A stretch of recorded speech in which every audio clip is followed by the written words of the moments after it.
नमस्कार everyone, this is doctor Santosh and welcome to the Satya zero grading YouTube channel.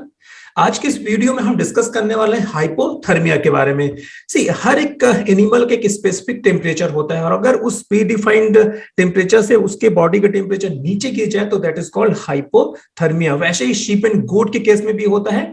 और अगर हम न्यूबॉर्न किड की बात करें तो न्यूबॉर्न किड में ये हाइपोथर्मिया एक बहुत बड़ा रीजन है हाई मोर्टेलिटी का। अगर हम शीप एंड गोट के स्पेसिफिक टेम्परेचर की बात करें तो 39 टू 40 डिग्री सेंटीग्रेड इसके बॉडी का टेम्परेचर रहता है। अगर इससे नीचे गिर जाए तो दैट इज कॉल्ड हाइपोथर्मिया। और इसको भी हम दो कैटेगरी में बांट सकते हैं। पहला है माइल्ड हाइपोथर्मिया, अगर टेम्परेचर 37 से 39 डिग्री सेंटीग्रेड के बीच में रहे। अगर 37 डिग्री सेंटीग्रेड से भी नीचे गिर जाए तो that is called severe hypothermia. एक न्यूबॉर्न किड की टेंडेंसी होता है कि वो बहुत तेजी से अपने बॉडी के हीट को डिसिपेट करने लग जाता है और उसका बॉडी बहुत तेजी से ठंडा होने लगता है। अगर उसके बॉडी के टेम्परेचर को मेंटेन करना तो इसके दो तरीके। पहला तरीका तो यह है कि वो किड अपने बॉडी से बहुत तेजी से बहुत जल्दी से हीट जनरेट करे सफिशिएंट क्वांटिटी में। यानी तो दूसरा तरीका है वो जो उसके बॉडी से टेम्परेचर जो डिसिपेट हो रहा है, जो लॉस हो रहा है, उसको वो चेक करे ताकि और हीट जनरेट वहां से या और हीट वहां से लॉस ना हो। और ये एक बहुत बड़ा रीजन है, जैसे अभी बता रहा था, किसी भी किड में हाई मोर्टेलिटी का।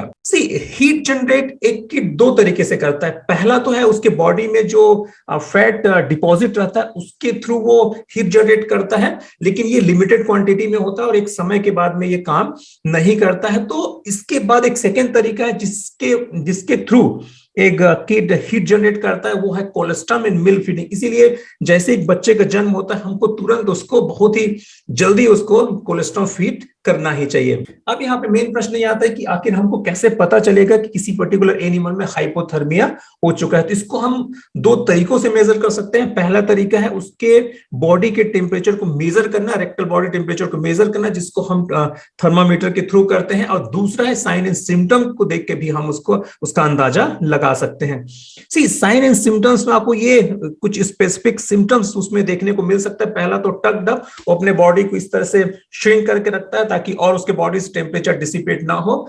और जैसे जैसे उसके बॉडी से टेम्परेचर डिसिपेट होने लगता है, उसमें एनर्जी कम होता है, तो वो बहुत ज्यादा लेथार्जिक हो जाता है, क्योंकि उसके बॉडी में उतना टेम्परेचर उतना एनर्जी तो है नहीं जिससे वो मूवमेंट कर सके। इसीलिए वो उसका बॉडी बहुत ज्यादा लेथार्जिक हो जाता है। और तीसरा, मे नॉट फॉलो मदर।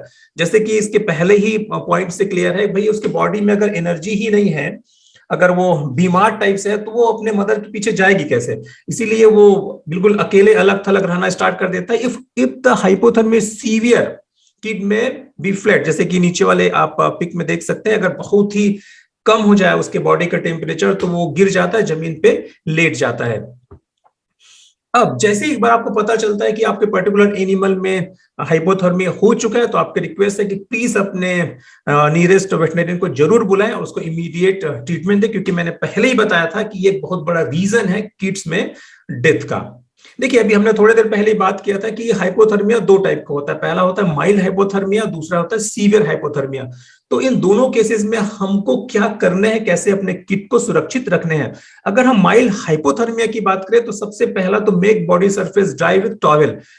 बच्चा जब जन्म लेता है तो उसका बॉडी पूरा मॉइस्ट होता है, क्योंकि उसमें प्लेसेंटल फ्लूइड पूरा चिपका रहता है, जिसकी वजह से उसका बॉडी बहुत ज्यादा ठंडा रहता है।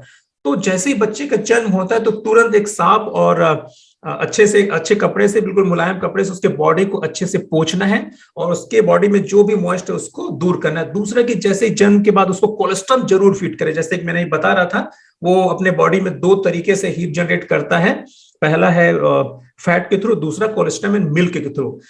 तीसरा काम करना है इंस्टेंट एनर्जी को उसको सोर्स देना, जैसे ग्लूकोज। अगर आपको लग रहा है कि इसका बॉडी बहुत ज्यादा ठंडा है, इसको एनर्जी की जरूरत है, तो तुरंत इंस्टेंट जो सोर्स ऑफ एनर्जी है ग्लूकोज, उसको जरूरत है। शिफ्ट टू वार्मिंग, अगर वो कोल्ड प्लेसेस में है तो उसको तुरंत से एक गर्म जगह में आप शिफ्ट कर देंगे। वहीं अगर हम सीवियर हाइपोथर्मिया की बात करें तो सबसे पहला तो है फीड कोलेस्ट्रॉल, जैसे कि हमने फर्स्ट पॉइंट में डिस्कस किया था। दूसरा इंस्टेंट एनर्जी उनको देना है ग्लूकोज को घोल के। या तीसरा है उसके बॉडी सरफेस को ड्राई करना है एक साफ सुथरे टॉवल से।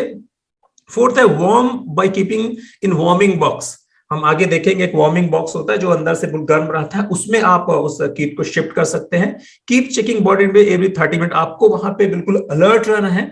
जैसे कि हमें भी थोड़ी देर पहले डिस्कस किए थे, इससे हाई मोर्टिलिटी होता है, इसीलिए हर 30 मिनट में आप उसके बॉडी के टेम्परेचर को जरूर चेक करें। Return to newborn to its mother, एक बार जब आपको लगता है कि उसका बॉडी का टेम्परेचर नॉर्मल अब हो गया है तो उसको तुरंत उसके मम्मी के पास में शिफ्ट कर देवे। Prevention is the best cure for hypothermia. ऐसे कई सारे रीजन है जिसको अगर हम पहले से चेक कर दे तो हमारा एनिमल हाइपोथर्मिक कंडीशन में जाएगा ही नहीं। लेकिन उससे पहले हम देख लेते हैं कि क्या क्या ऐसे फैक्टर्स हैं जो इन्फ्लुएंस करता है हाइपोथर्मिक कंडीशन को। तो पहला है small and low body weight. अगर किसी किड्स का है तो उसका बॉडी बहुत तेजी से ठंडा होने लग जाता है और हाइपोथर्मिक कंडीशन में बहुत तेजी से वो जाता है। दूसरा, more risk for the lamb kids born as a triplet. अगर कोई बकरी या कोई शिप 3 बच्चे 4 बच्चे दे रही है तो चूंकि 3-4 बच्चे अगर देते हैं तो उसके बच्चे का साइज काफी छोटा होता है, तो ये भी एक रीजन है हाइपोथर्मिक कंडीशन में जाने का। तीसरा, non licking of newborn kid. जैसे हम अभी थोड़ी देर पहले डिस्कस कर रहे थे, एक बार जब बच्चे का जन्म होता है तो उसका बॉडी पूरा प्लेजेंटल फ्लूइड से भीगा होता है और ऐसे कंडीशन में अगर उसकी मदर उसको लिक नहीं करती है तो उसके बॉडी का जो ये कोल्डनेस है काफी लंबे समय तक बना रहता है और ये बहुत बड़ा रीजन है उस पर्टिकुलर किट के हाइपोथर्मिक कंडीशन में जाने का। लोअरिंग सराउंडिंग टेम्परेचर, अगर जिस जगह में उस बच्चे का जन्म हुआ उसके आसपास का टेम्परेचर काफी ठंडा हो या वो रेनी वाला जगह हो जहां पे बारिश हो रही, तो ऐसे में भी उसका बॉडी बहुत ही तेजी से उसके बॉडी का टेम्परेचर गिरने लग जाता है। और non drinking of sufficient cholesterol, जैसे कि हम अभी थोड़ी देर पहले बात कर रहे थे कि हीट जनरेट करने के 2 तरीके, पहला तो बॉडी फैट और दूसरा कोलेस्ट्रॉल। इसीलिए अगर आप उसको कोलेस्ट्रॉल एक सही टाइम में नहीं पिलाते तो ये भी बहुत बड़ा रीजन है हाइपोथर्मिक कंडीशन में उस किट को ले जाने का। चलिए अब हम डिस्कस कर लेते हैं प्रिवेंशन के बारे में कि क्या क्या ऐसे मेजर्स हमको वहां पे अप्लाई करना है ताकि हमारा जो एनिमल है वो हाइपोथर्मिक कंडीशन में ना जाए। पहला है balance nutrition to ewes and does. क्योंकि जो फीटस का लास्ट ट्राइमेस्टर में काफी तेजी से ग्रोथ होता है, अगर एक मदर के बॉडी में फैट का जनरेशन ना हो या उसके बॉडी में सफिशिएंट क्वांटिटी में न्यूट्रिशन ना हो तो अपने बच्चे को भी वो सफिशिएंट क्वांटिटी में न्यूट्रिशन ट्रांसफर नहीं कर पाएगी। ऐसे कंडीशन में वो जो किड है जो जन्म लेके आएगा उसमें भी सफिशिएंट क्वांटिटी में फैट का डिपोजिशन नहीं रहेगा और ये भी बहुत बड़ा रीजन है हाइपोथर्मिक कंडीशन में जाने का। दूसरा है using warm and close delivery shelter. जिस जगह में उस बच्चे का जन्म होने वाला है कोशिश करें कि वो जगह वार्म हो, कोल्ड बिल्कुल भी वहां पे ना हो। Keep newborn with mothers for first 72 hours. कि हम भी थोड़े देर बात किए कि non licking of the mother is the one of the biggest reason for this hypothermic condition. इसीलिए जैसे ही बच्चे का जन्म होता है तो उस किट को उसके मदर के पास में छोड़ दे ताकि वो उसको लिक करे और उसके बॉडी का जो मॉइस्ट रहता है उसके बाहर का वो ड्राई हो जाए। Providing warm bedding for newborn.